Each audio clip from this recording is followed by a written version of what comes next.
Olá, pessoal. Bom dia. Meu nome é Eduardo Passos, sou diretor comercial aqui da InfoBusiness. A gente vai começar agora o nosso evento para falar sobre o fim do suporte do Windows Server e do SQL Server 2008. Vamos começar. Beleza, estamos aqui. Então, chegou o fim do suporte do Windows Server e do SQL Server.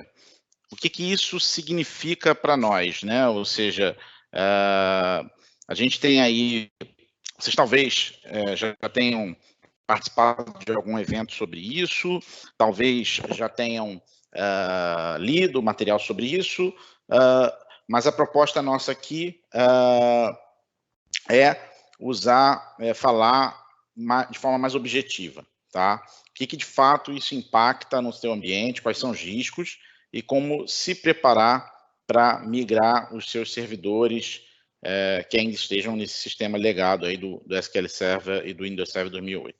Bom, antes disso, eu gostaria de falar um pouco sobre quem nós somos. Afinal de contas, quem é a InfoBusiness? Talvez muitos que estejam aqui assistindo o evento já conheçam a gente, já são clientes nossos, outros não conhecem tanto, mas outra coisa que talvez alguns, principalmente os clientes que já conhecem a gente há algum tempo, podem estranhar, é que tem dois logos ali no rodapé da apresentação. Então, eu vou explicar isso. Primeiro, quem somos, né? A InfoBusiness tem como missão, a InfoBusiness e a InfoB Consulting, de ajudar os nossos clientes no uso da tecnologia da informação como um dos pilares para o crescimento de suas empresas. Nós acreditamos que a tecnologia, o uso da tecnologia da informação é essencial para que as empresas consigam ser mais competitivas e conseguirem resultados mais consistentes na sua operação. Isso é algo que é o futuro, né? Na verdade não é o futuro, já é o presente. Nós temos hoje as empresas que são mais escaláveis, mais eficientes, que têm melhores rentabilidades e que conseguem resultados melhores, são aquelas que usam a tecnologia com mais eficiência. Tá? Não passou, a gente está deixando de ser uma área, um setorzinho lá na empresa que era só custo, para um setor que faz parte da estratégia da empresa.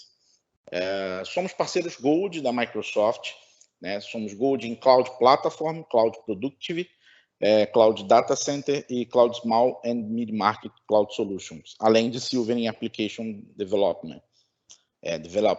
O que significa isso? Significa que nós estamos preparados para apoiá-los na transição para a nuvem da Microsoft, tanto na parte de infraestrutura, que é o Cloud Platform, quanto na parte Modern Workplace, que é a parte de Office 365, Microsoft 365, produtividade.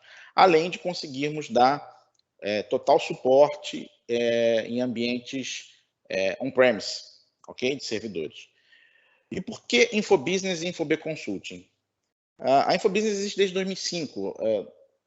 Sempre fomos focados na venda de equipamentos para a infraestrutura de TI, servidores, computadores, notebooks, a parte de licenciamento Microsoft. Somos muito conhecidos no mercado por Microsoft, mas somos partner de alguns outros grandes fabricantes, como HP, Dell, Lenovo, Cisco. Na parte de software, Adobe, Kaspersky, Bitdefender, Axever, Vim. Mas o mercado vem se transformando, e de uns anos para cá, principalmente a Microsoft, né, e por sermos, a Microsoft ainda ser um dos nossos maiores parceiros, o maior parceiro, na verdade, que nós temos no nosso portfólio, a própria Microsoft ela mudou o modelo de negócio. Então, hoje a Microsoft é uma empresa de serviço, ela entrega serviço. Ela não entrega, ela tem a parte de produto, mas cada vez ela tem mais serviço e menos produto. E ela está levando os parceiros para esse modelo de negócio. Então, por isso, em setembro de 2018, nós convidamos o Carlos Lauf para participar do nosso projeto. Nós criamos a InfoB Consulting, que é uma unidade de negócio dentro do grupo da empresa, do grupo InfoBusiness, focado na entrega de projetos para cloud, projetos na área de serviço de TI, e que pode ajudar os nossos clientes na sustentação também dos seus ambientes, tanto de cloud, Microsoft, quanto de ambientes on-premise. Então, isso é o que a gente faz hoje. Bom, e quais são as nossas qualificações?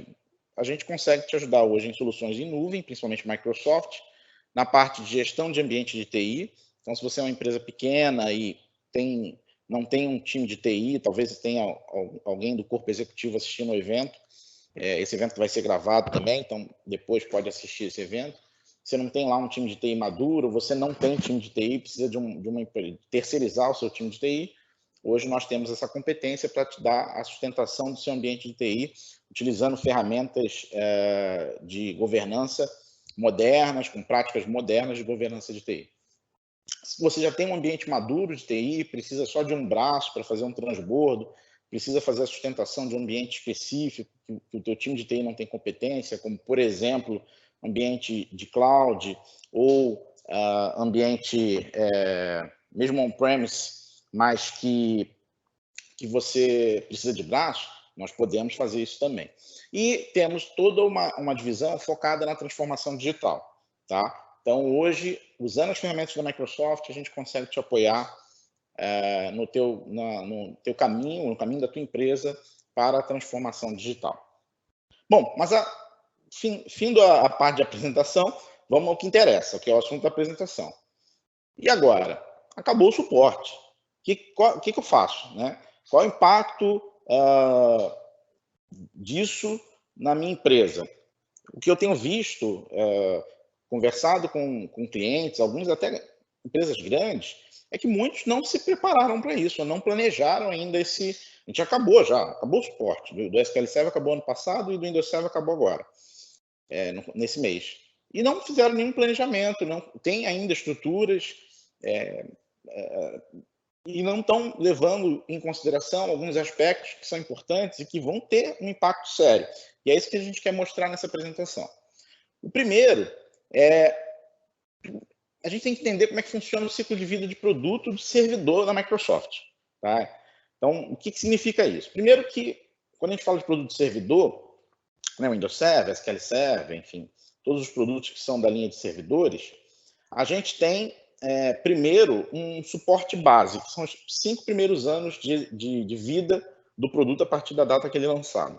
Então, durante esse período, você tem todo o portfólio lá de lançamento de novos recursos, atualizações de segurança e acesso a atualizações até não relacionadas à segurança, como atualizações de features, né, que já existem, que são melhoradas, enfim.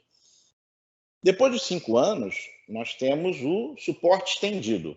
Então, a partir daquele momento que você já tem que começar a planejar que daqui a 5 anos o ambiente vai deixar de ser suportado. E aí você tem só acesso às atualizações de segurança e atualizações que são atualizações de features do produto, que já existem, mas não são relacionadas, não necessariamente são relacionadas à parte de segurança. E o que representa o fim desses 10 anos, né? Ou seja, quando acaba esses 10 anos? Você acabou, você não tem mais o acesso ao suporte da Microsoft, tá? Ao produto. E talvez tem alguns clientes que entendem suporte como, eu não vou conseguir ligar lá no 0800 da Microsoft e eles me atenderem com relação a esse produto. Isso é um dos pontos, mas não é só esse. Um outro ponto também é justamente, que é o mais crítico, são os patches de segurança, as atualizações que a Microsoft envia para corrigir alguma deficiência no produto que foi detectado. Um exemplo recente são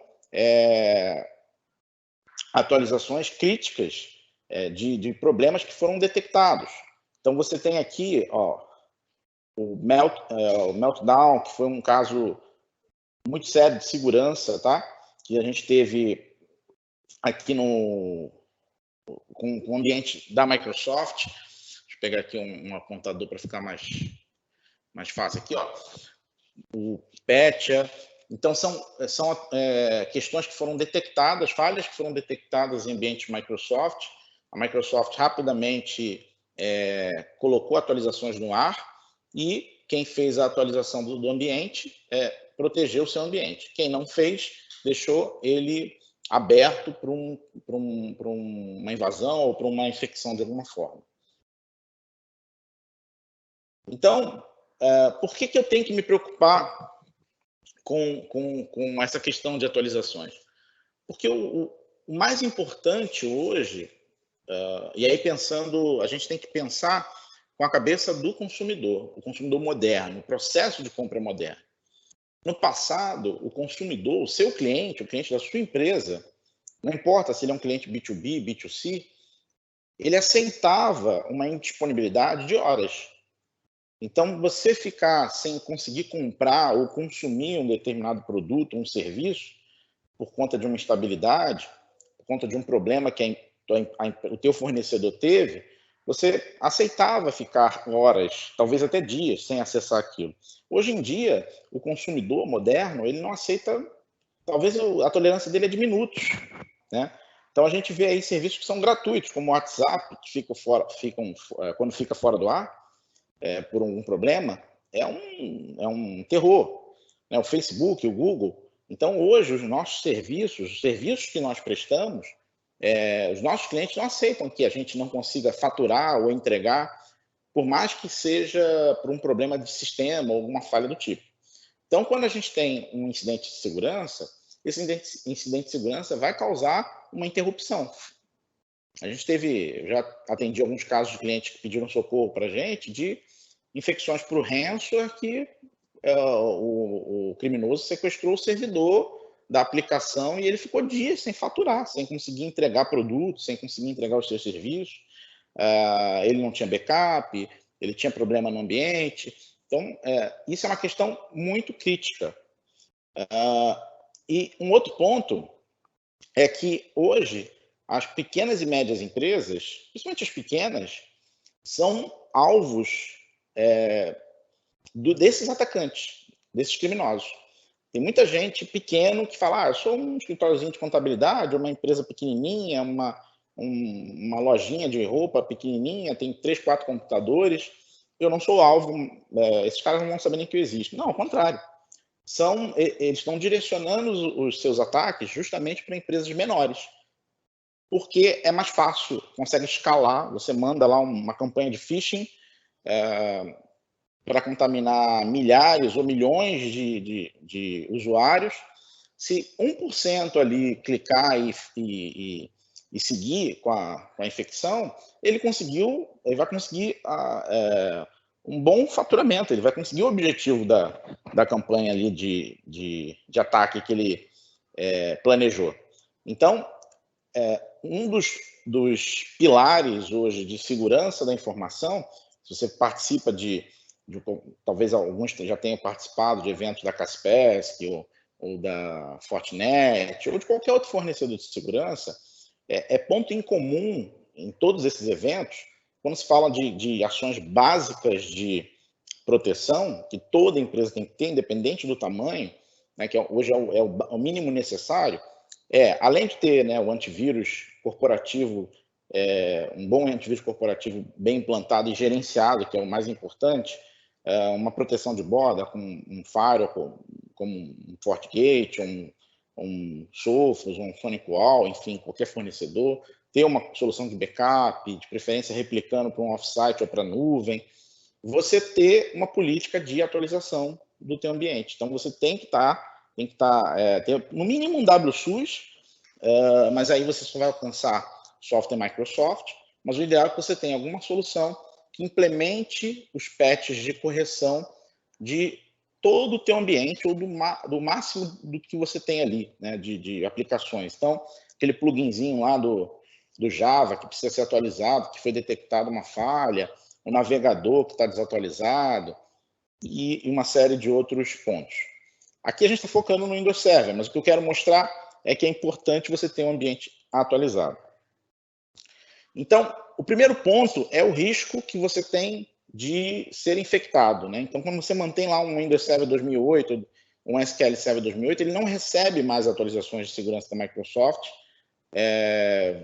Qualquer falha que for descoberta, e já tem algumas que foram, você não vai ter nenhum tipo de atualização de segurança para aquele ambiente, você não vai ter nenhuma garantia de que você esteja protegido. E mesmo que você tenha lá um antivírus, mesmo que você tenha o Firewall, que você tenha lá o AD bem configurado, com regras de permissionamento, seguindo as boas práticas, você ainda tem lá uma porta aberta para que o atacante explore aquela falha. Então, além dessa possibilidade de interrupção, você tem um outro lado que chegou para piorar a nossa situação agora, que é a bendita da LGPD. Então, a gente está aí já no ano em que a LGPD vai entrar em vigor. A partir de agosto, a LGPD vai entrar em vigor. Talvez vocês também tenham participado de algum evento sobre... A gente vai fazer um evento muito em breve sobre LGPD para a nossa base de clientes, mas ela é algo que não tem como fugir, tá?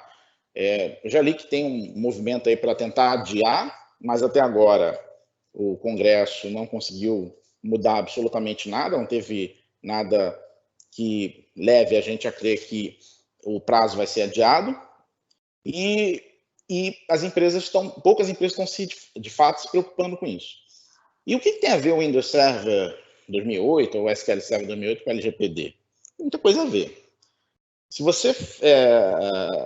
eu não vou entrar aqui em detalhes sobre a lei, depois a gente vai fazer um evento sobre o assunto, mas basicamente você vai ser responsabilizado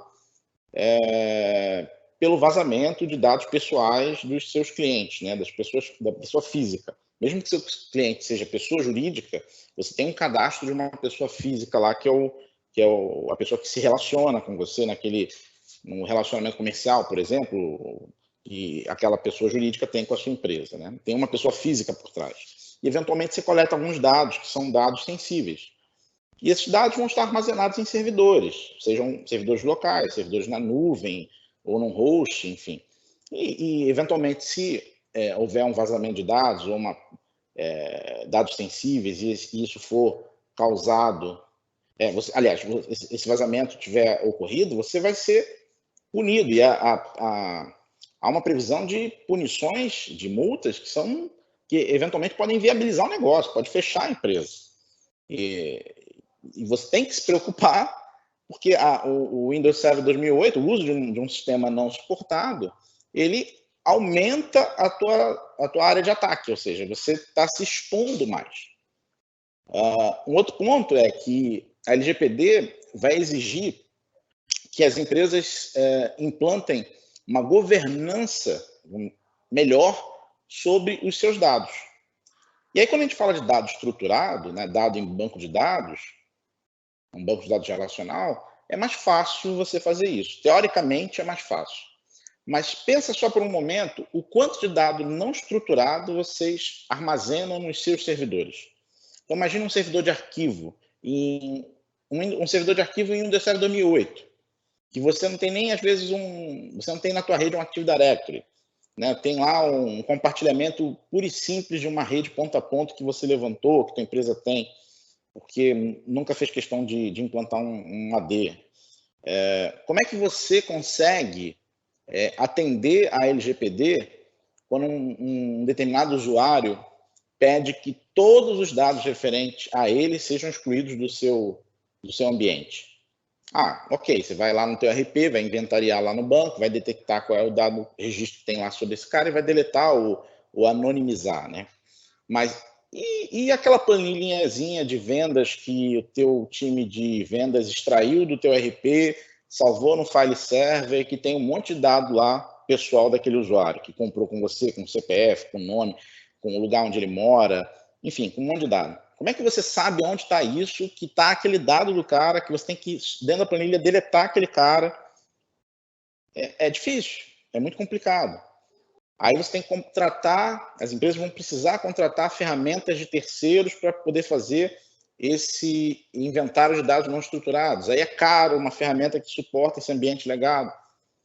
Por que não pensar em ir para a nuvem? Por que não se modernizar? Então, esse é outra mola que é propulsora, né, que tem que incentivar a todos nós a olhar seriamente para essa questão de ambiente que está desatualizado e começar a desenhar uma estratégia de migração para ontem.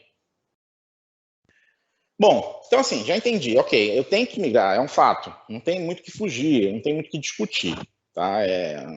Por mais que a gente fica insatisfeito de tempos em tempos ter que ter esse gasto, faz parte do trabalho de TI, ou seja, de tempos em tempos eu tenho que atualizar meu ambiente.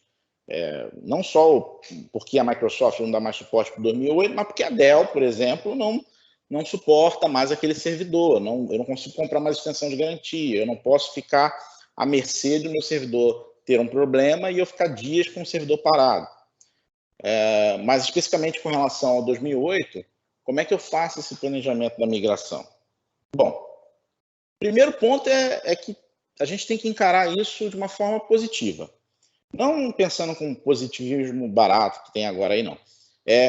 Na verdade, encarar isso como uma oportunidade para a gente parar e repensar a nossa estrutura de TI. Por que não pensar em aproveitar que eu tenho que fazer essa atualização desse meu ambiente legado e pensar numa campanha ou num trabalho de transformação digital da empresa? Eu sei que esse termo transformação digital, ele é um dos termos que foi prostituído, né, recentemente. Tem alguns termos, eu não gosto muito de usar, porque tem alguns termos que ficaram... são ideias muito legais, são ideias que são importantes, né, termos que viraram moda, mas que um monte de gente se aproveitou disso e transformou em uma forma de caça-níquel, né, de vender consultoria, de consultoria que não cria nada, de gente que nunca teve nada. Mas, tirando essa questão aí de modinha, a transformação digital é um fato real.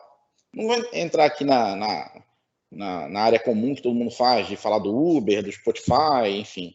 Mas o fato é, empresas que repensam o seu negócio, né, e começam um projeto ou conseguem implantar um projeto de transformação digital, ou seja, digitalizar a empresa, elas têm um desempenho muito melhor que a concorrência. E a Microsoft ela encomendou um estudo em 2016, depois eu posso compartilhar o PDF com vocês do estudo, está em inglês, é um documento bem grande, mas que, em resumo, o que eles detectaram é o que está aí no slide. Então, as empresas elas conseguiram um desempenho financeiro muito melhor, aquelas que conseguiram caminhar para um trabalho de transformação digital. E aí, o que é isso, transformação digital? Na verdade, de forma muito resumida, né, às vezes não é simplesmente mudar completamente o seu negócio. Então agora, poxa, eu sou aqui uma empresa atacadista, atendo 10 clientes B2B aqui, minha carteira de clientes é pequenininha, eu vou ter que agora virar um Uber, eu tenho que criar um aplicativo para celular, não é isso. Você tem que repensar, reavaliar os teus processos, detectar os teus gaps e processos que são repetitivos, que não são automatizados, que poderiam ser automatizados, repensar a tua estrutura de TI, o que você pode otimizar, ferramentas de automação de negócio, de processo, repensar o teu sistema, repensar o teu modelo de negócio, a tua estratégia de marketing, usando mais marketing digital, enfim. Isso é transformação digital. Às vezes, pequenas mudanças causam um impacto tremendo no resultado final da tua operação. Aqui na Infobusiness mesmo, a gente está num processo de transformação digital já tem algum tempo, e a gente tem colhido resultados muito bons. A gente tem conseguido fazer muito mais com muito menos recursos. Tá? A gente cresceu de 2019 50%. E assim, se for comparar com o PIB ou o que as empresas em geral cresceram, a gente cresceu muito bem. Tá? E muito disso é por conta desse processo de digitalização que a gente tem feito. E a gente tem, não só, a gente tem tentado fugir daquela de casa de ferreiro, espeto de pau, né? Então a gente tem tentado aplicar aqui, tem aplicado na verdade, e quer levar essa experiência para os nossos clientes também. Bom, então encarem isso como uma oportunidade. E aí quais são as opções? Agora vamos para a questão prática, tá? A gente tem três opções de caminho que nós sugerimos para os nossos clientes. E aí talvez você possa estar vendo esse slide e falando, você está puxando sardinha para o seu lado, está botando aí migre para o Azure e eu podia levar migre para o AWS, migre para o Google Cloud ou para o Deus me livre e guarde, repreenda 3 vezes, e Oracle Cloud. Por que migre para Azure? Porque a gente não é... óbvio, a Infobusiness ela tem uma identidade muito forte com a Microsoft, porque temos uma parceria muito boa com ela, mas nada impede que amanhã, se a gente entender que a AWS, para o que a gente vende, para a nossa estratégia, é melhor do que Microsoft, a gente vai virar para a AWS. É que para ambientes Microsoft, para clientes que são muito Microsoft, o Azure ainda é a melhor opção. É a melhor opção porque tem a melhor oferta, tem o menor custo e você consegue tirar mais do seu ambiente dentro do Azure. Agora, é óbvio que a AWS tem muita coisa boa também. Então, a gente tem clientes que são multi-cloud. Eles usam uma parte da sua estrutura dentro do Azure, outra parte dentro da AWS, e eventualmente tem outra parte em outro provedor de nuvem. O mundo caminha para isso, para ser multi-cloud, você extrair o máximo de cada plataforma. Mas nesse caso, como a gente está falando de ambiente Microsoft, né, de migrar cargas de trabalho Microsoft, Windows Server 2008, SQL Server 2008, o nosso entendimento, baseado em dados, é que o melhor cenário é, ou você, se for a opção for migrar para uma cloud, é o Azure, ou fazer um ambiente híbrido, e aí de novo com o Azure, ou atualizar o teu ambiente on-premise, ok? Bom, colocando essa explicação, você tem 3 caminhos que você pode seguir. O primeiro caminho é o mais simples. É o que a Microsoft chama de lift and shift, que é o rehost, que aí numa tradução livre ficou rehospede. Não sei nem se existe essa palavra em português.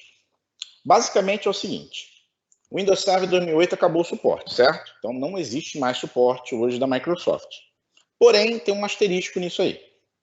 Se você tem um ambiente hoje com Windows Server 2008 ou SQL Server 2008 e por uma questão da tua aplicação, do teu ambiente ou uma necessidade qualquer específica que você tenha, você não pode, nesse momento, sair do Windows Server 2008 para 2012 ou 2016 ou 2019, existe uma opção que você pode manter esse ambiente e ainda garantir pelo menos 3 anos de suporte da Microsoft, com atualizações de segurança, com suporte mesmo de fato com o time de engenharia da Microsoft, que é migrar essas cargas para o Azure. O Azure é o único lugar hoje que a gente consegue manter o suporte de 2008. Tem templates de máquinas virtuais lá prontas para serem usadas que mantém o suporte da Microsoft. Então, esse seria o primeiro caminho. Pegar os teus workloads e simplesmente fazer o moving para dentro do Azure. Do jeito que eles estão, tá? Esse seria o melhor caminho. Seria o melhor caminho, não. Seria o caminho mais curto, mais rápido. Principalmente para aqueles que não querem mexer agora em sistema operacional, reimplantar, fazer toda a parte de configuração. E aqui tem um parêntese que é importante, que é o seguinte: não existe hoje aplicação que não possa ser hospedada no Azure, tá? E, na verdade, que não possa ser hospedada numa nuvem, né? Eu ainda converso com alguns clientes que ficam em dúvida, não, mas eu acho que não vai funcionar. Não, funciona, tá? Talvez você tenha tido uma experiência ruim porque quem te apoiou não soube fazer direito, mas funciona. A gente tem hoje ambientes aí diversos de clientes que nós fazemos a sustentação e que tá lá, está funcionando perfeitamente, tá? Bom, então voltando aqui. Esse é o primeiro caminho. Se você pode fazer a atualização, que é o mais indicado, por mais que a Microsoft te dê suporte, o ideal é você usar um sistema mais...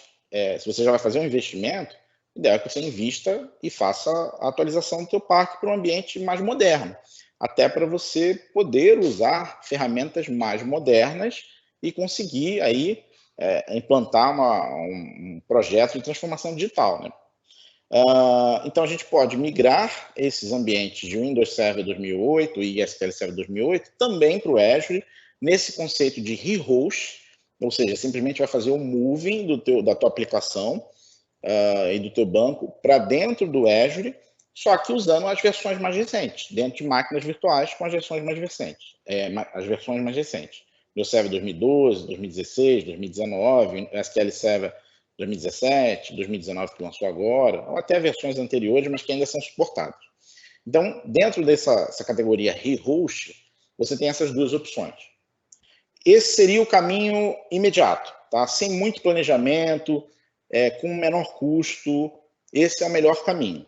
Para quem precisa tá assistindo agora o nosso evento, tem uma preocupação com o Windows Server 2008, não tem budget para fazer isso, a tua aplicação é uma aplicação legada, você precisa resolver a questão do Windows Server, esse é o caminho. Agora, se você está numa fase onde, ou você já fez isso, né, então você já foi para o Azure e agora quer modernizar, começar a repensar a tua estrutura de TI, repensar o seu ambiente, analisar se você está usando as melhores práticas, modernizar a tua estrutura, aí você pode ir para o segundo pilar, que é fazer refatorar, vamos dizer assim, né? Fazer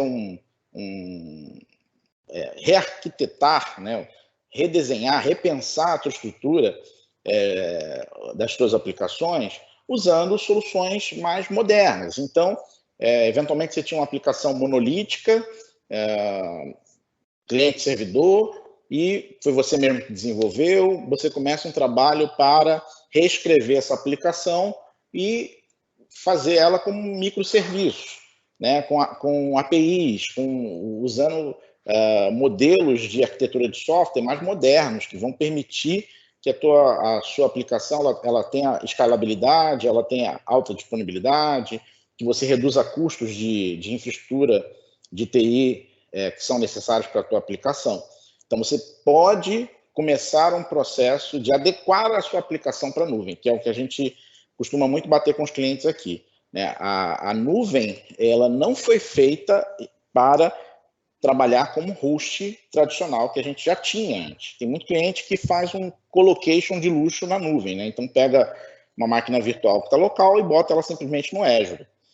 Ok, você pode fazer isso, não estou dizendo que é errado, só que o ideal é que você repense a tua estrutura para aproveitar a nuvem e usar os recursos que ela tem, as APIs que ela disponibiliza, os recursos de inteligência artificial, por exemplo, do Azure, que são sensacionais, as APIs de inteligência artificial, reescrever tua aplicação para ela conseguir aproveitar isso. Então, esse seria o segundo momento e a gente também pode te apoiar nisso. A gente tem especialistas e tem parceiros que nos apoiam em algumas áreas onde a gente não tem especialistas dentro do time, para te apoiar nessa reestruturação da tua aplicação, tá? Em repensar a tua estrutura de TI como um todo, não só da infraestrutura básica, né, mas da tua aplicação e do teu negócio, da estratégia do teu negócio. Então, esse seria o segundo pilar, onde você pode aproveitar esse momento de migração para repensar. E se, de fato, por qualquer motivo, a nuvem for inviável para você, não tem jeito, ok. Então, a gente parte para a última opção, que é fazer a atualização local. Então, a gente atualiza para uma versão mais recente, no caso 2019, ou SQL Server 2019 ou 2017, e aí a gente vai conseguir aproveitar esse teu ambiente e, de preferência, migrando com um licenciamento que proteja esse teu investimento para, se no futuro você, daqui a alguns anos, tiver que repensar a tua estrutura e, eventualmente, uma parte dela ou até ela toda tiver que ser migrada para uma nuvem, você possa aproveitar esse licenciamento, não tenha que recomprá-lo, ok? Então, agora a gente vai olhar mais no detalhe quais são esses caminhos, né? Então, na verdade, aqui eu acabei, esse slide, eu acabei falando dele já, né? Então, na parte para o Azure, é migrar os aplicativos para VMs do Azure e aí aproveitar as atualizações de segurança estendida. Ou o banco pode migrar para instância gerenciada ou para VMs no Azure, depende do teu ambiente, a gente pode te ajudar nessa avaliação e usar o suporte estendido. Ou no caso do local, você tem aí as opções de migração que eu já falei. Mas a parte seguinte é o planejamento dessa migração. Então, hoje, esse é o nosso playbook de migração, como que a gente segue, né? As etapas que a gente segue nos projetos de migração que a gente trabalha. São 4 etapas macro. A primeira etapa é a etapa da avaliação, do assessment. Etapa onde a gente faz um processo de inventário automatizado do teu ambiente, identifica as tuas cargas de trabalho. Tem uma parte do assessment que ela é manual, onde o arquiteto vai conversar com você, vai entender quais são os teus entregáveis, quais são as tuas dores, onde estão os teus gargalos, colher feedback de usuário também, que é importante, né? Porque tem a visão de TI, tem a visão do diretor, tem a visão do usuário final da aplicação, e aí a gente vai montar um projeto de migração. Então, nesse projeto, a gente vai, como consultoria, te dar a nossa visão do que seria o melhor cenário. E essa visão, ela não é simplesmente assim, eu acho que aqui é o melhor caminho. A gente vai te apresentar com dados o porquê que, justificando o porquê que a gente acredita que aquele caminho, aquele plano de migração é o mais adequado. Tá? E a gente sempre é guiado por, primeiro, custo, né? Hoje é importante, não tem como a gente deixar de lado a questão do custo, qual é o caminho que oferece o menor custo, porém não é só o menor custo, né? Não adianta a gente ter o menor custo e ter um produto no final muito ruim, uma experiência ruim para o teu cliente, né? Para o teu usuário final. Então a gente vê o custo, a disponibilidade, ou seja, para aquele caminho que a gente vai te oferecer também uma maior disponibilidade, uma melhor experiência e uma proteção para o teu investimento. Não adianta ver algo que é um custo menor agora, mas que ao longo de 5, 6 anos você vai ter um TCO muito alto, né? E aí, feito o plano, a empresa seguindo, concordando com esse plano de migração, aí se coloca em ação o processo de migração, né? Então, ou vai migrar para o Azure, ou fazer uma atualização do ambiente local para a última versão, ou eventualmente trabalhar de forma híbrida, que é muito comum. Algumas coisas não vão para a nuvem, outras coisas vão. Você leva o teu backup para a nuvem, você cria um plano de disaster recovery com a nuvem para dar sustentação a alta disponibilidade do seu ambiente.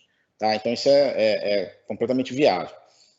Depois que a gente faz o processo de migração, por mais que a gente tenha feito um assessment anterior, por mais que tenha feito planejamento, por mais que tenha feito tudo, a gente nunca entrega a migração, entrega a chave de casa e vai embora. A ideia é que tem uma etapa pós-migração de otimização. Então, a gente faz uma série de avaliações, acompanha o teu consumo de recursos, entende os custos que estão atrelados ao que foi migrado, principalmente se for na nuvem, né? Para entender se, de fato, aquela máquina virtual, por exemplo, que a gente previu para aquela aplicação, ela está consumindo os recursos que a gente estimou que ela fosse consumir, se não é possível otimizá-la de alguma forma, ou até mudar o template de máquina virtual para uma mais barata, analisar consumo de disco, ver se está adequado, se de repente não tem que aumentar, se não tem que diminuir. Enfim, toda a parte de tuning, de pós-migração, tiver que ser feito, a gente faz.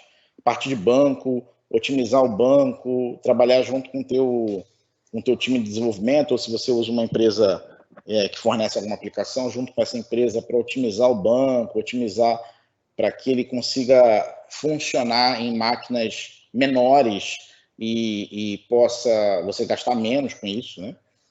E depois desse período de otimização, vem o último pilar, a última tarefa, que é opcional, mas a maioria dos clientes acabam optando, que é a parte de gerenciamento. A gente é contratado para fazer a sustentação. Mesmo empresas que já têm um time de TI até maduro, preferem que tenha um terceiro dando sustentação, cuidando da documentação, até porque se a empresa troca alguém dentro do time de TI, você tem uma empresa de fora que está conseguindo apoiá-lo e, enfim, cuidar do transbordo e aí garantir que o ambiente não vai parar, tá? Mas isso é opcional. O que é, de fato, obrigatório são as 3 primeiras etapas. E por que migrar para o Azure? Né? Eu já falei lá no começo por que a gente mantém essa recomendação. Não é só porque a gente é um revendedor Microsoft, não, isso não nos prende, né? A gente tem clientes que são AWS, a gente também dá sustentação, mas é porque a gente acredita que para esses ambientes, principalmente ambiente que é muito Microsoft, o melhor cenário, pelo menos até a data dessa apresentação, se quem estiver assistindo essa apresentação estiver assistindo na gravação, é o Azure, tá? O Azure que ele oferece o menor custo, ele oferece a melhor experiência e não como é que se diz, fanboy de Microsoft, não é nada disso. Na verdade, até aqui um parêntese, quando eu converso com um cliente, a gente também, quem for cliente nosso, já tiver conversado comigo sobre isso, talvez a gente já tenha conversado alguma vez sobre isso. A pior coisa que existe dentro de ambiente de B2B, né, de business, é aquela pessoa que é fanboy de uma marca ou que é fã de uma tecnologia específica. Quando a gente pode ser fã de um fabricante ou de um fornecedor, de uma tecnologia, para o nosso dia a dia, né, para a pessoa física. Né, fã de Linux, fã de Windows, fã de Mac, fã de Oracle, fã de SQL, fã de qualquer coisa. Mas quando a gente fala de empresa, de business, a nossa mente tem que estar vazia para isso, tem que estar aberta para olhar o mercado, porque o mercado hoje em dia muda muito rápido. Ninguém imaginava que a Microsoft ia fazer o que ela faz hoje. A Microsoft, acho que tem mais máquina Linux no Azure do que máquina Microsoft. A Microsoft apoia projetos open source, comprou o GitHub. Era uma coisa inimaginável há poucos anos atrás. Então o mundo está mudando muito rápido. Empresas que eram muito relevantes estão perdendo a relevância, empresas que não tinham relevância nenhuma estão se tornando muito relevantes. Então, aquela tecnologia que você usa, a linguagem de desenvolvimento que você usa, o ambiente que você pensou há um ano atrás, talvez esse ano não seja mais interessante para a empresa, não seja bom para a empresa, não vai ser o que vai proporcionar o melhor ambiente, a melhor experiência ou o menor custo. Então, a gente tem que estar aberto a pensar nisso. O que eu estou falando agora é realidade para agora. Então, para agora, o melhor ambiente é o Azure, na nossa visão. Talvez ano que vem, talvez daqui a algum tempo, não seja, ok? Então, assim, é importante que a gente tenha a mente aberta para isso. Então, assim, hoje a gente acredita que sim, é a melhor opção para a maioria dos casos é ou migrar tudo para o Azure ou migrar parcialmente ou ter um ambiente híbrido. E por quê? Porque, primeiro, é a questão do custo. Esse gráfico aí é fato, é dado. Vocês podem simular, inclusive. A Microsoft ela tem um recurso que é o Azure, o benefício de uso híbrido do Azure.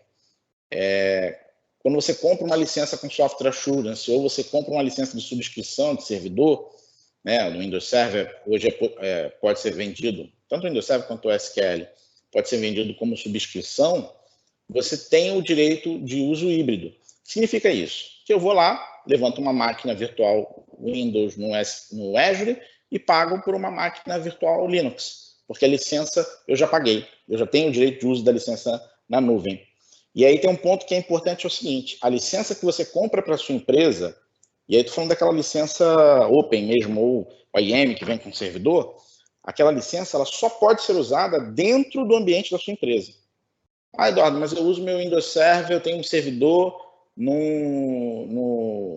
Equinix. Ok. A licença que está lá naquele servidor em colocation dentro da Equinix. É a Equinix que te forneceu junto no contrato, né? Ela botou lá, olha, vou te cobrar R$1.000 aqui por esse servidor que você está trazendo para hospedar aqui e vou te entregar um Windows Server. Provavelmente não foi isso. Você comprou o Windows Server. Aí, se você comprou com Open sem SA, ou não comprou como subscrição, você está irregular, porque aquele SQL ou aquela licença de SQL ou de Windows, ela só serve para usar dentro do ambiente da empresa. Não pode ser usado em ambiente de terceiros, não importa se é na AWS, no Azure, no Google Cloud, na Equinix ou na empresa de host ali da tua cidade. Tá? Você tem que ter o Software Assurance ou a empresa que está fornecendo o serviço, ela tem que te entregar um SPLA ou um contrato de licenciamento junto, ok? Então, quando a gente tem esse licenciamento com esse benefício, você tem você paga pela máquina virtual ou pelo banco de dados, no caso do SQL Server como serviço, somente o consumo dos recursos computacionais, você não paga o licenciamento. E aí, se você juntar isso com a instância reservada, o que é a instância reservada? Isso é um recurso que tem na Amazon também. Eu não sei se tem nas outras clouds, mas na Amazon tem. Você vai lá e faz um contrato dizendo, olha, eu vou consumir essa instância aqui, essa máquina virtual, ou essa instância de banco de dados, por 3 anos. Tá? Eu garanto para você que é um contrato de fidelidade, vou consumir por 3 anos. Aí a Microsoft dá um desconto. Esse desconto pode chegar até 60% do valor do consumo da máquina. Tá? Então, se você juntar esse benefício de uso híbrido mais o desconto da instância reservada, a diferença de preço para a Amazon no mesmo cenário, né, mesmo tipo de máquina virtual, chega a 73%. Então, hoje, é como eu falei, 73%, por mais fã que o teu diretor seja da Amazon ou que você seja, no final, para o negócio da empresa, é relevante, né, faz diferença. Você paga 1.000 na Amazon, você pagar 73% menos, né, pagar menos R$730 na tua fatura de consumo de nuvem é substancial. Então, isso existe, de fato, é prático, tá? Outro cenário que não está na apresentação aí, mas é importante. Eu não lembro se eu coloquei na apresentação, acho que mais na frente eu falo. Quando a gente tem um ambiente full Azure, tá? Isso está dentro do escopo de licenciamento da Microsoft. Se você coloca todos os seus servidores no Azure, você não precisa de call de acesso base, aquela call de acesso base do Windows Server. O Windows Server, para quem não sabe, ele é licenciado. A licença do servidor, mais uma call de acesso base para todos os dispositivos ou todos os usuários da rede. Tá? Então, se você tem uma empresa com 5 servidores e 50 computadores, se você for licenciar por dispositivo, você vai ter 5 licenças lá de Windows Server e mais 50 licenças de call de acesso. Se esses 5 servidores estivessem no Azure, você não teria o custo das 50 calls de acesso. A call de acesso base, né, que eu falo. Então, já é também um outro ponto que você economiza. Bom, agora a gente vai simular alguns cenários comuns de uso, né, de uso da plataforma da Microsoft, de Azure, para transformação digital ou mesmo no processo de migração. Então, aqui a gente tem cenários que são muito comuns de encontrar nas empresas no dia a dia. Você tem um servidor lá de RDS, né, do antigo terminal server, que agora se chama Remote Desktop Server, o RDS. Então, você tem aplicações que você tem que entregar via sessão remota no RDS. Bom, se a gente seguir lá a primeira sugestão de simplesmente fazer um rehost, de mover o ambiente para o Azure, como ele está lá, só passar a estar em nuvem, eu posso simplesmente mover lá o servidor de RDS junto, montar a aplicação numa outra máquina virtual e entregar isso via VPN, site to site para o meu ambiente local ou client to site para os usuários remotos. Tá? E a experiência de uso para o cliente vai ser sensacional, vai ser como se tivesse a máquina hospedada no teu servidor, talvez até melhor. Ou eu posso pensar de uma outra forma, eu posso usar um serviço novo da Microsoft que tem dentro do Azure, que é a área de trabalho virtual, que é uma solução de VDI, de virtualização de desktop, e eu movo tudo para a nuvem. Então, a gente tem conversado com uns clientes que tem parque de máquina com 5 anos, 6 anos, com Windows 7, aí tem que recomprar tudo isso. A máquina ela não está ruim, ela só não está atendendo mais a necessidade computacional, né? Ou seja, ela está lenta para o que o cara trabalha. Mas o uso da maioria dos clientes dessa empresa é básico, é Word, Excel, PowerPoint, internet. Porque as aplicações, principalmente os navegadores, estão consumindo muito recurso hoje em dia. Então, a gente pode pegar e fazer uma estratégia de virtualizar esses desktops lá na nuvem do Azure e usar aqueles computadores como terminal burro. Né? Ele simplesmente, você não tem mais gasto de licença, bota um Microsoft 365 para todo mundo, você vai ter o portfólio da Microsoft de produtividade, você vai ter a parte de segurança, e bota lá um Linux em cada estação para quando o cara logar, ele já puxa uma sessão e conecta lá na área de trabalho virtual e ele vai trabalhar como se estivesse sentado no computador dele. E você move suas aplicações também para o Azure, e enfim, vai ser um ambiente full cloud. Tá? Ou se for ter um ambiente né? E aí, em todas as opções, é basicamente a mesma coisa. Se o ambiente for on-premise, aí é uma estratégia de migração e atualização do ambiente local mesmo. Servidores de AD, DNS, DHCP, a gente pode mover esses serviços para VMs, VMs com Windows Server no Azure. E você pode usar uma máquina virtual bem pequenininha, até para ambientes grandes, você pode usar uma máquina virtual bem pequenininha. E aí, de novo, tem empresas que são bem pequenas, a gente já encontrou, tem clientes nossos que são pequenininhos, o cara tem só um servidor, aí ele não tem grana para comprar, são 15 máquinas, por exemplo, aí ele vai ter que comprar a licença do Windows Server, que são alguns milhares de reais, mais as causas de acesso, mais alguns milhares de reais, mais atualizar o servidor, aí ele acaba falando, não, vou comprar o Windows Server Essentials, que é aquele Windows Server para até 25 usuários. É um Windows Server todo limitado, cheio de restrições, ele não vai conseguir uma série de serviços, se precisar de acesso remoto não tem. Move isso para o Azure, vai pagar uma mixaria por mês e vai ter uma experiência excelente. Tá? Então, os pré-requisitos hoje em dia são ridículos assim, para você ter um ambiente como esse. E não precisa pagar cal, então vale muito a pena. E para empresas que querem extrair mais, você pode pensar em usar o Azure AD, o Azure Domain Service e o próprio Azure DNS. O que eu ganho com isso? Você vai poder consumir alguns serviços de segurança que a Microsoft provê nessa plataforma, que são bem bacanas. Hoje, a maior parte dos ataques que a gente sofre, o ponto falho é o usuário. Então, você tem lá, teve até um artigo da Microsoft, um especialista da Microsoft, eu não lembro agora o nome dele e nem o artigo, depois eu posso pesquisar e mandar para todos, que ele levantou uma bola dizendo, olha, parem de resetar a senha de 90 em 90 dias, que não faz sentido. Isso não é uma boa prática de segurança, na verdade, não serve de nada. E aí ele explica o porquê. Porque hoje você tem o usuário, no final, ele vai acabar colocando sempre uma senha fácil de descobrir, porque ele tem que decorar milhares de senhas, tem a senha do Facebook, a senha do e-mail dele pessoal, a senha do e-mail do trabalho, do AD, do SAP, do Salesforce, e aí vai embora. Por que não usar uma abordagem diferente? Então, por exemplo, você pode usar o MFA, que é o multifator de autenticação. Hoje o Azure AD vai dar suporte a isso. Então, você pode ter o teu AD local, com single sign-on, com Azure AD, e aí você estender esse benefício. E aí você garante que o usuário que está logando na plataforma é o usuário de fato, não é um atacante que conseguiu a senha dele.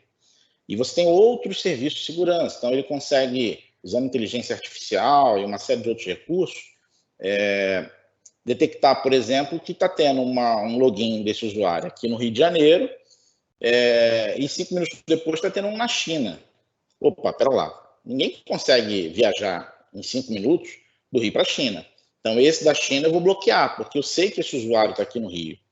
Tá? E aí tem outros recursos que eu não vou entrar nessa questão técnica, porque eu fatalmente vou falar alguma besteira, né? Eu sou comercial, o Lauf, que é o cara técnico, a gente vai ter alguns eventos ao longo desse mês, a gente quer manter uma rotina de eventos semanais, e a gente vai fazer um específico sobre melhores práticas de identidade e Azure AD, enfim, a parte de segurança.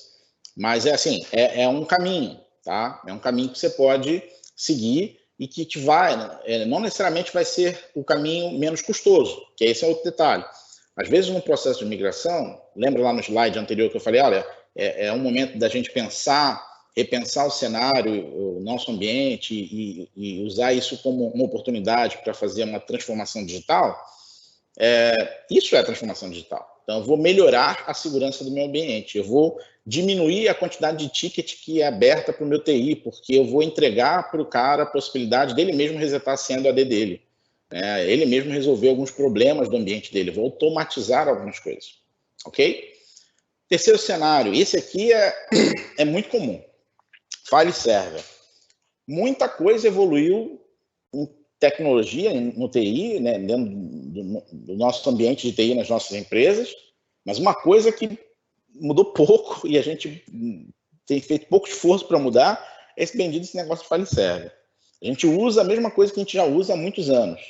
repositório de arquivos, com a gestão da identidade lá para quem pode acessar o que em determinadas pastas, mas eu tenho um monte de problema de compartilhamento, eu tenho um monte de problema de acesso aos arquivos, então se alguém abrir um Excel que está lá naquele meu file server, o outro não consegue abrir, eu não consigo ter versionamento, agora com a LGPD, se eu tiver só a solução de file server, eu não consigo fazer inventário de dados não estruturados, enfim, uma série de problemas. Mas beleza, se você ainda precisa, e tem cenários que ainda o cliente precisa usar o file server tradicional, e você está nessa questão da migração, a gente pode migrar para um serviço do Azure File Service, que usa o storage do Azure para emular lá o file server e vai compartilhar aquele repositório via protocolo SMB normal. Ou usar o Azure File Sync para poder fazer o sincronismo do servidor. Tá? Então, seria a opção de rehost, assim, a opção mais rápida para poder fazer, resolver esse gap aí de atualização de um servidor que esteja de um file server que esteja com Windows Server 2008. Agora, o melhor caminho seria, e pensando em estratégia de transformação, migrar para uma plataforma como o Microsoft 365. Então, eu deixo de ter o file server, eu deixo de me preocupar com licença e passo a consumir a plataforma como serviço da Microsoft. E aí eu tenho um mundo para explorar na minha empresa, onde eu começo usando o OneDrive para hospedar os arquivos pessoais dos usuários, uso SharePoint e Teams, por exemplo, Teams é a ferramenta que eu estou usando para fazer esse evento, usar Power Apps e Power Automate, que são ferramentas que eu consigo desenvolver aplicativos de linha de negócio que o meu RP, se eu precisar desenvolver para automatizar algum processo meu, eu vou gastar uma grana de desenvolvimento muito alta. Então, eu tenho lá uma solução da Microsoft que eu consigo desenvolver aplicações para celular ou aplicações web sem praticamente escrever nenhuma linha de código e automatizar processos. Então, tem processos, desde processos simples, como gerenciar reembolso e criar um aplicativozinho que o cara vai lá, tira foto do comprovante, cadastra o que é, e aí o Power Apps salva isso no repositório no SharePoint, usa o Power Automate para pegar esses registros e já salvar direto no banco do teu RP, para já entrar lá para o teu contas a pagar, para mandar um pedido de aprovação para um gestor daquela pessoa que está solicitando aquele reembolso, até aplicações mais parrudas, tá? Então, assim, aqui já teria que repensar o teu negócio, beleza? Então, aí são 3 cenários comuns. A gente tem alguns outros cenários, como cenários de aplicação web. Então, você tem lá uma aplicação sua web, seja um e-commerce, seja uma aplicação, teu próprio RP, que ele foi desenvolvido em cima de web, eu posso pegar isso e migrar para máquinas virtuais Linux ou Windows, dependendo de como é a arquitetura da tua aplicação web, e usar até balanceamento de carga, escalabilidade das máquinas virtuais de forma horizontal. Agora, eu posso repensar a minha aplicação, né? Então, eu posso pegar essa aplicação web e se ela for monolítica, né, como a gente tinha falado, repensar ela para usar microserviços, para colocar ela no Azure App Service, para usar o Azure Functions, que é a solução serverless da Microsoft, usar a parte de container, né, da Microsoft, a parte de banco de dados, que é outro ponto crítico. Não faz muito sentido ter hoje banco de dados, assim, né? Não faz muito sentido. Cada cenário é um cenário. Mas tem muitos cenários que a gente encontra que não vale a pena para o cliente manter aquele banco de dados local, porque o custo de licenciamento é alto, o custo de infraestrutura é alta. Por que não migrar para uma plataforma como Azure? Você consumir isso como nuvem. O SQL Server hoje funciona em máquinas virtuais Linux. Então, posso levar para uma plataforma Linux, que já não vou ter o custo de licenciamento do Windows. Dentro do Azure, eu tenho uma licença do SQL que eu não consigo vender ela para os clientes no licenciamento Open, que é o SQL Server Web. A diferença do SQL Server Web para o SQL Server Standard é muito pequena. São poucos recursos que não tem no SQL Server Web e que tem no SQL Server Standard.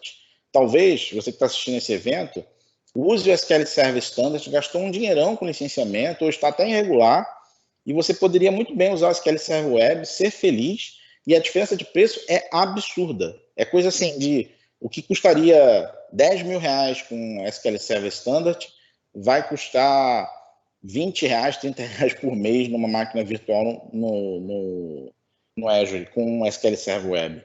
E funciona e não tem nada de ilegal. É uma versão do SQL que foi desenvolvida para hospedagem na nuvem, para aplicações que vão ficar na nuvem, ok? Bom, mas talvez eu possa querer mais do meu banco de dados, eu precise mais, e aí eu posso migrar para plataformas como serviço.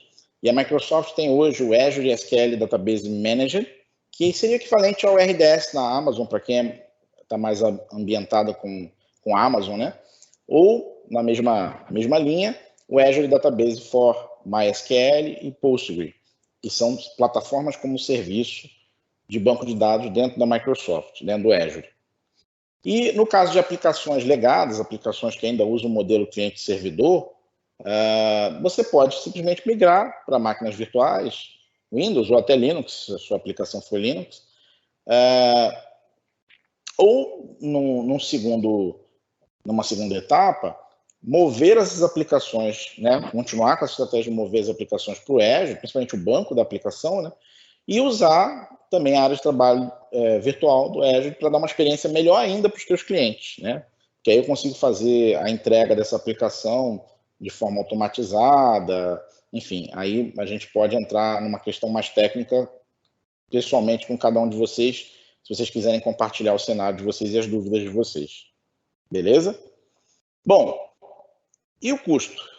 Aí é uma dúvida comum, né? Tem muito cliente que conversa com um time aqui comercial, eu já tive a oportunidade de conversar, talvez até com alguns de vocês, e faz muito um depara que é ingrato, né? Então, olha lá, eu vou comprar aqui um servidor da Dell, custa 6 mil reais, 10, 15 mil reais, mais a licença, vou gastar aqui 50 mil reais.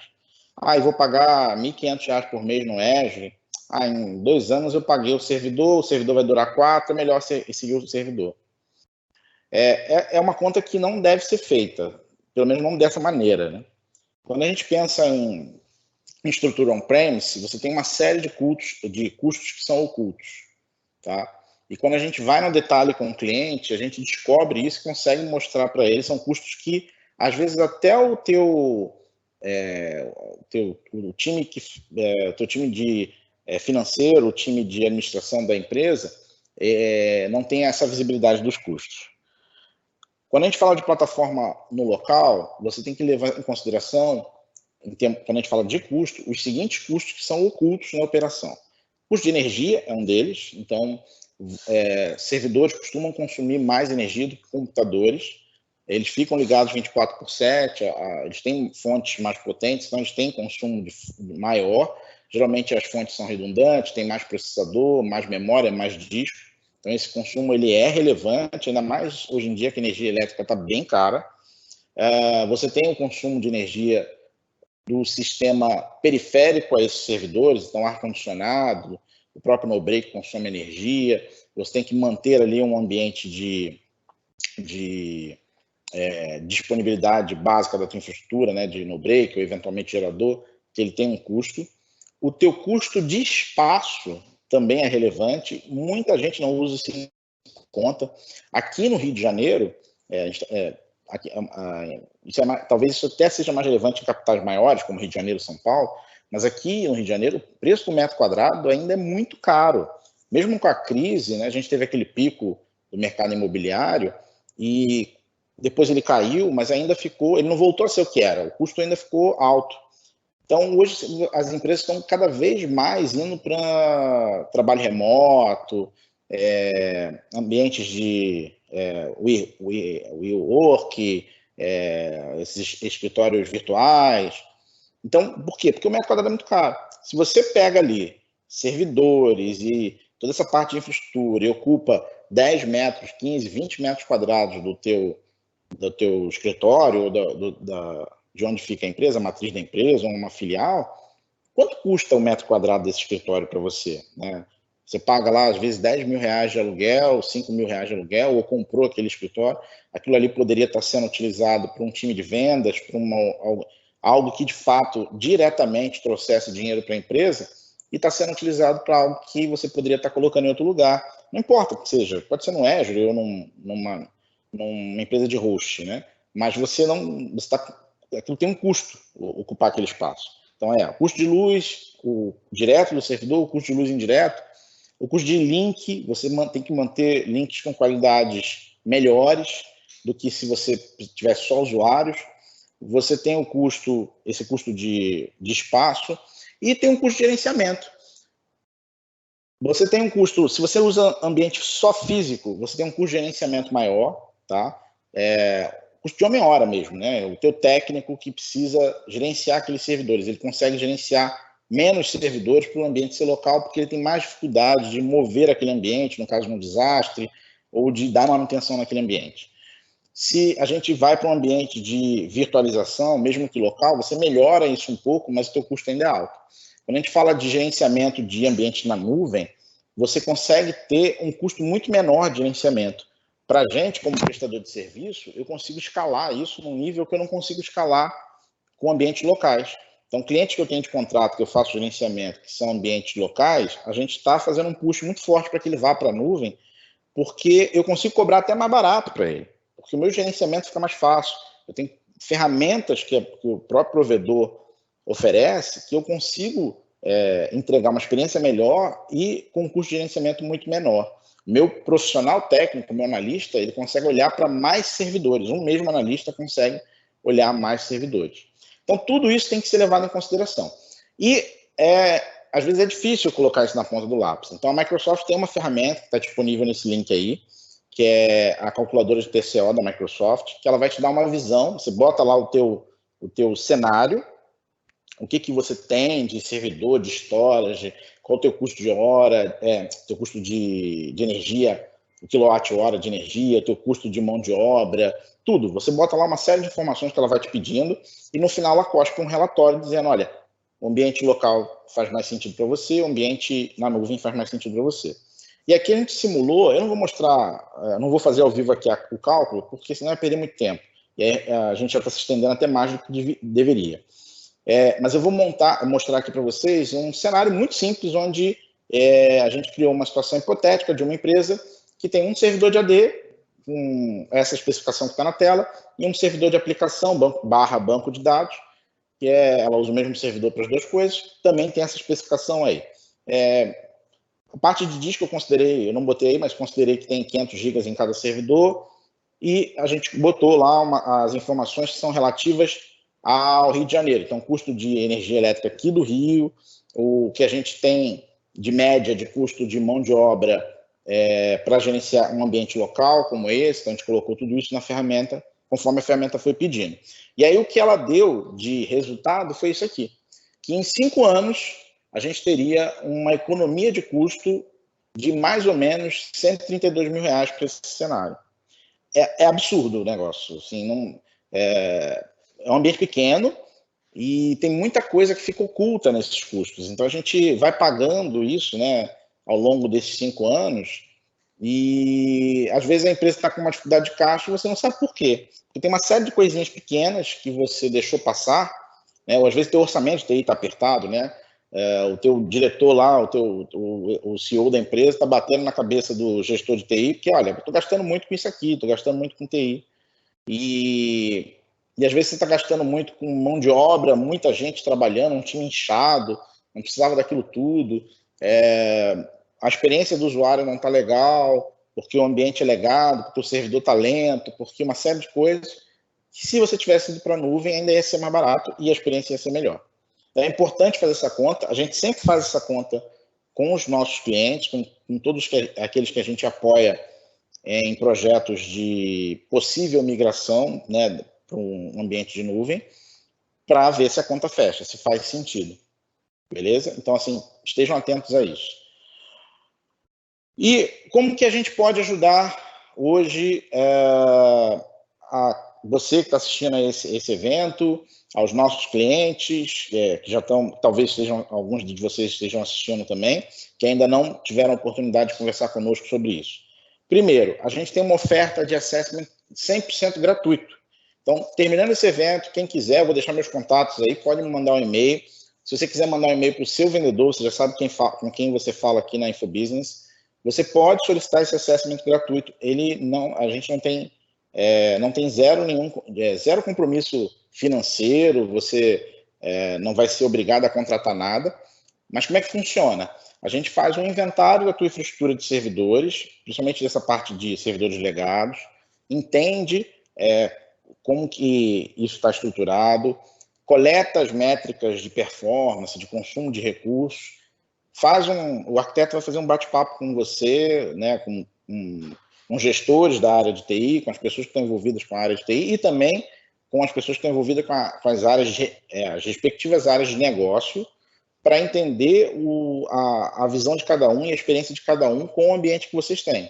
Então, de repente, a visão do time de TI é uma visão de usar tecnologias mais modernas, de atualizar o ambiente, de ter mais segurança, de ter menos retrabalho, e a experiência lá do usuário de negócio meu sistema está muito lento, eu preciso de um sistema mais rápido, está faltando algum recurso, o tempo de resposta de TI é lento, enfim, a gente coleta tudo isso para montar depois um relatório que a gente entrega, é um relatório bonitinho, no padrão, que você pode, inclusive, utilizar esse relatório para fazer a sua apresentação para o time, para o corpo executivo da empresa, para justificar um eventual investimento em alguma tecnologia ou naquilo que a gente propor, que é, no nosso entendimento, o melhor cenário para a sua empresa. Tá? Então, você já pode procurar a gente no final desse evento aqui ou depois.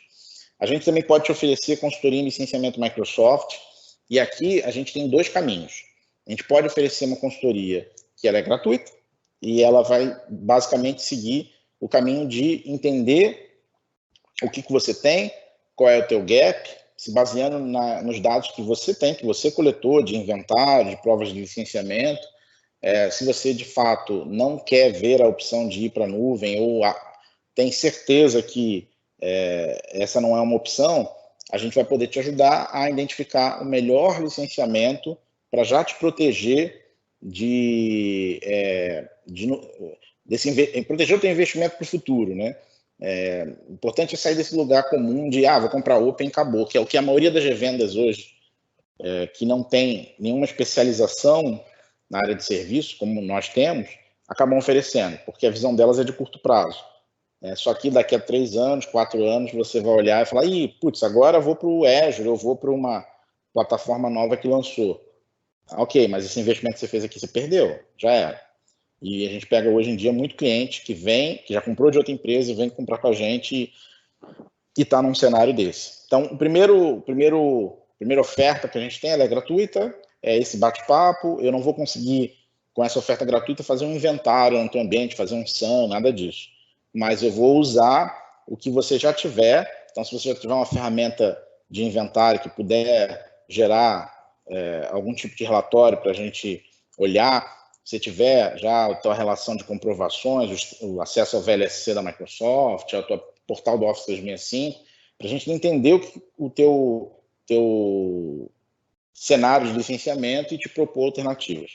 O segundo caminho é um caminho que tem um custo, infelizmente nesse a gente não consegue ser 100% gratuito, mas a gente consegue fazer uma oferta diferenciada para quem já é nosso cliente, onde a gente vai fazer todo o trabalho de SAM, que é o Software Asset Management da Microsoft, que é fazer o inventário dos ativos de software, coletar esses dados, coletar as tuas comprovações de licenciamento, cruzar essas informações, entender as tuas necessidades e propor uma solução. Tá? Então, se tem de fato um gap, a gente vai propor o caminho, sem necessariamente você ser obrigado a comprar com a gente, ou sem comprar, sem necessariamente ser obrigado a comprar naquele momento. Não é fiscalização, tá? Esse é um outro ponto importante.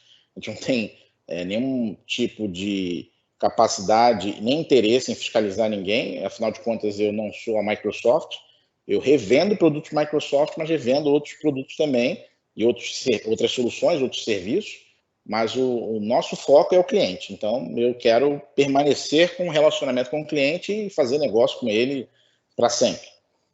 A gente assina NDA se for necessário, a gente não compartilha nenhum tipo de informação com a Microsoft, a não ser nos casos onde o cliente autorize e peça que seja compartilhado porque ele quer negociar alguma coisa diferenciada, ok? Então, o propósito desse serviço é te dar uma foto do teu cenário de licenciamento, já te dar material para você se proteger de uma fiscalização e te ajudar a diminuir custo com licenciamento Microsoft. E aí pode ou não usar a nuvem como uma alternativa, ok? E a terceira oferta que a gente pode ajudar vocês é com a avaliação de implantação de ferramentas do que a Microsoft chama de Modern Workplace. Tem muitos clientes que talvez você esteja também assistindo esse evento e está nesse momento de reavaliar o teu ambiente de colaboração dentro da tua empresa. Então, é aquilo que a gente falou do file server, a parte de licenças de Office, de trabalho remoto, de implantação de metodologias ágeis de gestão ou de colaboração, como permitir que usuários remotos consigam trabalhar sem precisar ter VPN, sem precisar nada disso, e conseguir ter acesso seguro aos seus dados, aumentar a camada de segurança, se preocupar com o inventário de dados não estruturados, enfim, toda essa parte de modernização da área de trabalho, a gente pode te ajudar. A gente pode fazer uma avaliação, ela também é gratuita, essa consultoria para entender o teu ambiente e propor alternativas, ela é gratuita, e aí a gente tem as ofertas em si, caso você queira fazer a implantação ou seguir com o projeto. Tá? Então são essas 3 ofertas mais básicas que a gente tem hoje para oferecer para vocês, para ajudá-los, principalmente nessa parte de migrar o ambiente de vocês legado, caso tenham, de Windows Server 2008 e SQL Server 2008. Tá? Conte com a gente para ajudar vocês nesse desafio. E é isso, pessoal. Gostaria de agradecer a presença de todos. Eu deixo aí os meus contatos e eu vou abrir o espaço agora para quem tiver deixado alguma dúvida. Não sei se eu não estou acompanhando aqui as perguntas e respostas. O Lauf que está acompanhando, vou dar uma olhada aqui se você consigo olhar. Lauf, tem alguma pergunta? Alguém deixou alguma pergunta? Opa, valeu aí pela apresentação, Passos. Vamos lá. Eu fui respondendo aqui algumas perguntas, interagindo com o pessoal, mas eu vou compartilhar aqui com você e com quem estiver assistindo aqui a gente, tá? Veio uma pergunta da Tamires, ela quer saber como é que vai ficar os computadores que têm o Windows Server 2008 ainda, mas que ainda tem programas instalados, por exemplo, como emissão de notas fiscais eletrônica. Pelo que eu entendi aqui, ela tem um sistema proprietário que está instalado no Windows Server 2008, e como é que ficaria isso? Aí entra naquela parte de migração que você falou, né?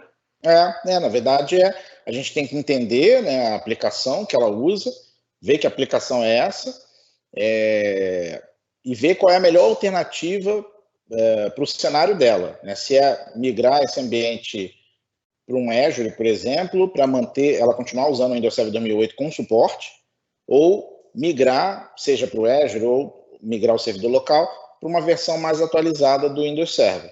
A gente precisa entender melhor qual é a aplicação que ela usa. Mas, pela nossa experiência, na maioria dos casos aí, salvo raras exceções, é fácil de resolver. Né? Não tem isso, e o primeiro ponto também é conversar com a própria empresa que desenvolveu essa aplicação, né, para poder saber quais são as melhores diretivas. Eles vão ser os primeiros a indicar os caminhos, né? Sim, sim. Aí eu recomendo a Tamires, meus contatos estão na tela, pode me mandar um e-mail, a gente, porque aqui pelo Teams eu não consigo ver o contato da pessoa, né, pelo evento ao vivo, mas a gente conversa, bate um papo, sem nenhum compromisso, para entender e ajudar você, Tamires, a fazer esse planejamento aí de moving do teu ambiente. Teve aqui o Robert também, obrigado aí pela presença, Robert. Ele fez uma pergunta aqui sobre como sustentar em nuvem, né, um ambiente muito pesado. Ele fala que ele trabalha com arquivos muito pesados aqui, de 2 a 5 GB. Uhum. Então eu falei para ele que o seguinte, primeiro entender como é que funciona a dinâmica desses arquivos, né? A gente tem hoje ferramentas que podem trabalhar de forma híbrida com a nuvem, onde você mantém camadas quentes, né, que são arquivos que você acessa de forma mais frequente, e camadas frias, que são os arquivos que você não acessa com tanta frequência, né?